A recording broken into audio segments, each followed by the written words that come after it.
දැන් මේ සෝවාන් ඵලයෙන් පසු සකෘදාගාමි ඵලයට යාම සඳහා කුමක් කළ යුතුද?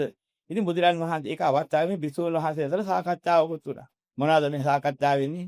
සෝවාන් වෙන්නේ මොකද කරන්න ඕන? මේ සියලු සංඛාර අනිත්‍ය වශයෙන්, දුක්ඛ වශයෙන්, අනාත්ම වශයෙන් මෙනෙහි කරන්න ඕනේ. ඒ ගැන සාකච්ඡා කරන්න ඕනේ. ඒ විදිහට ඒකට යොමු වෙන්න ඕනේ. ඉතින් තව විදිහකින් කියන සත්පුරුෂ සංසේ වුණේ සද්ධර්ම ශ්‍රවණේ යෝනිසෝ මනසකාරී. එතකොට ධම්මා ධම්ම ප්‍රතිපත්තිය කියන මේ ටිකේ යුක්ත වෙනහම දැනගත්තේ මොකද්ද?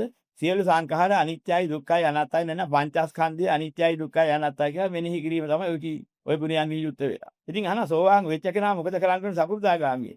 සියලු සංඛාර අනිත්‍යයි දුක්ඛයි අනාත්තයි කියලා මෙනෙහි කරන්න ඔය උත්තරේ දෙන්නේ. අනාගාමී සකෘදාගාමී වෙච්ච කෙනා අනාගාමී වෙද්දී මොකද කරන්න ඕනේ? සියලු සංඛාර අනිත්‍යයි දුක්ඛයි අනාත්තයි කියලා විමර්ශනය කරන්න ඕනේ මෙනෙහි කරන්න ඕනේ. අනාගාමී වෙච්ච කෙනා අරිහත්ත්වයටපත් වෙන්න මොකද කරන්න ඕනේ? සියලු සංඛාර අනිත්‍යයි දුක්ඛයි අනාත්තයි කියලා මෙනෙහි කරන්න.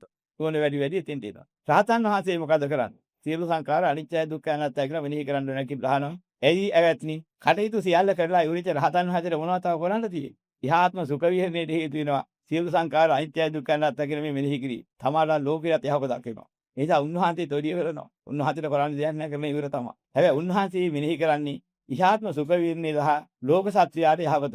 ඒ වන ඇහෙන වචනයක් ගානි මෙනෙහි කරනකොට ඔබ දකින්න දිව්‍යාදී කොට්ටාසේ බ්‍රහ්මාදී කොට්ටාසේ ඉන්නවා. චේතෝපරි ඥානෙ දකින්න. ඒ සීකරණක දකින්නකොට අනේ සියලු සංඛාර අනිත්‍යයි දුක්ඛයි අනාත්තයි කියන එක ඇත්තනේ. මොකද මහා සමාධි හිතකින් උන්වහන්සේ අරියත් ඵල සමාධිය මේක හිතනකොට දසදහසක් සක්වල දෙවියන්ට බ්‍රහ්මීටත් මේ අදහස යනවා අරමුණු වෙනවා.